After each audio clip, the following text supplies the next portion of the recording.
తెలంగాణలో సంచలనం సృష్టించిన ఫోన్ ట్యాపింగ్ కేసులో సిట్ కీలక నిర్ణయం తీసుకుంది. కేసు దర్యాప్తులో భాగంగా త్వరలో సుప్రీంకోర్టును ఆశ్రయించనున్నట్లు సిట్ వర్గాలు వెల్లడించాయి. ప్రధాన నిందితుల్లో ఒకరైన ప్రభాకర్ రావు విచారణకు సహకరించడం లేదని సిట్ సుప్రీంకోర్టుకు తెలపనుంది. అంతేకాకుండా ప్రభాకర్ రావుకు గతంలో మంజూరు చేసిన రిలీఫ్ ను రద్దు చేయాలని కోరనుంది. ప్రభాకర్ రావును కస్టడీలోకి తీసుకుని విచారించేందుకు నాంపల్లి కోర్టులో పిటిషన్ దాఖలు చేసే అవకాశం ఉంది.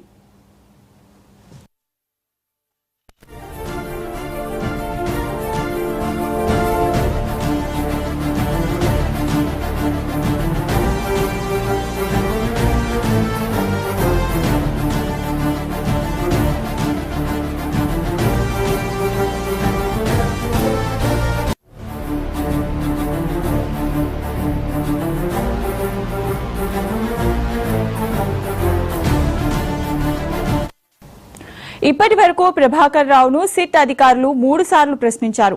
విచారణలో ప్రభాకర్ రావు కొంతమంది సీనియర్ల పేర్లను చెప్పినట్లు సమాచారం. ఈ నేపథ్యంలోనే సిట్ రివ్యూ కమిటీ సభ్యులను ప్రశ్నించింది.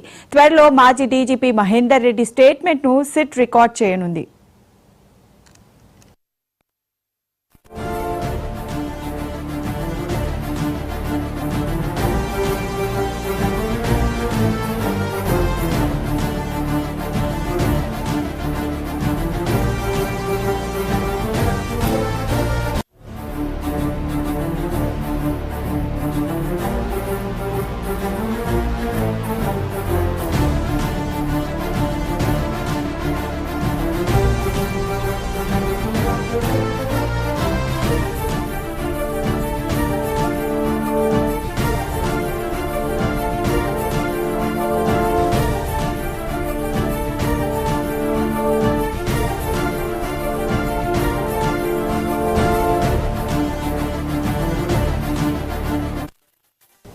తెలంగాణలో సంచలనం సృష్టించిన ఫోన్ ట్యాపింగ్ కేసులో సిట్ కీలక నిర్ణయం తీసుకుంది.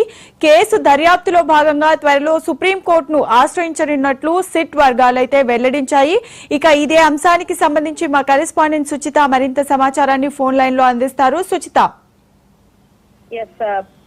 ఫోన్ ట్యాపింగ్ వ్యవహారంలో రోజుకొక కొత్త బయటకు వస్తుంది.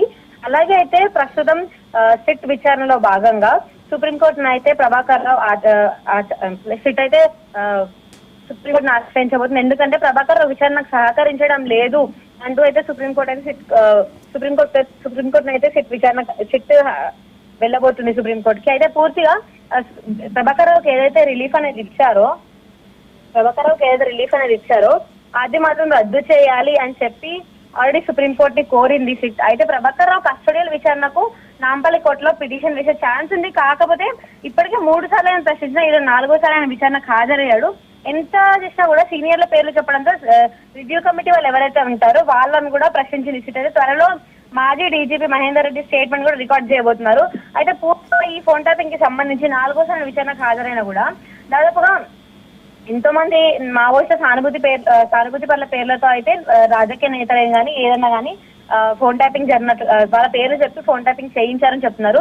అయితే ఎలాగైతే టెలికాం సర్వీస్ ప్రొవైడర్ల నుంచి అయితే సమాచారం తీసుకొని ఇప్పుడు సిట్ బృందం అయితే ఎవరెవరి ఫోన్ ట్యాపింగ్ జరిగిందా అని చెప్పి తెలుస్తుందో అలాగే పూర్తిగా ప్రతి ఒక్కరికి సంబంధించిన వీళ్ళకి ఫోన్ ట్యాపింగ్ చేయించారని చెప్పేసి వాళ్ళని సాక్షులుగా పిలిచి విచారణ కూడా చేస్తున్నారు. అయితే గత ప్రభుత్వం ఏదైతే ఉందో వాళ్ళ హయాంలో ఇంటర్ సస్పెన్షన్ అంటే ఒక అథారిటైజ్ పర్సన్ ఎవరైతే వాళ్ళ మీద ఓన్లీ ఫోన్ ట్యాపింగ్ వాళ్ళు ఎంత చెప్పినా కూడా 7 days కన్నా ఎక్కువ అయితే వాళ్ళ ఫోన్ ట్యాపింగ్ చేయడం కుదరదు. ఒక నిజంగా ఫోన్ ట్యాపింగ్ 7 రోజుల కన్నా ఎక్కువ చేయాలి అంటే రివ్యూ కమిటీకి సంబంధించి పర్మిషన్ తీసుకోవాలి. ఆ పర్మిషన్ తీసుకోకుండా 7 రోజులు దాదాపుగా నవంబర్ 15 2018 నుంచి కూడా చేస్తూ వస్తున్నారు. అయితే దీనికి సంబంధించి సాక్షులుగా సగటున రోజుకు 10 మందిని కూడా విచారణ చేయడం జరుగుతుంది. Right, thank you Suchitha.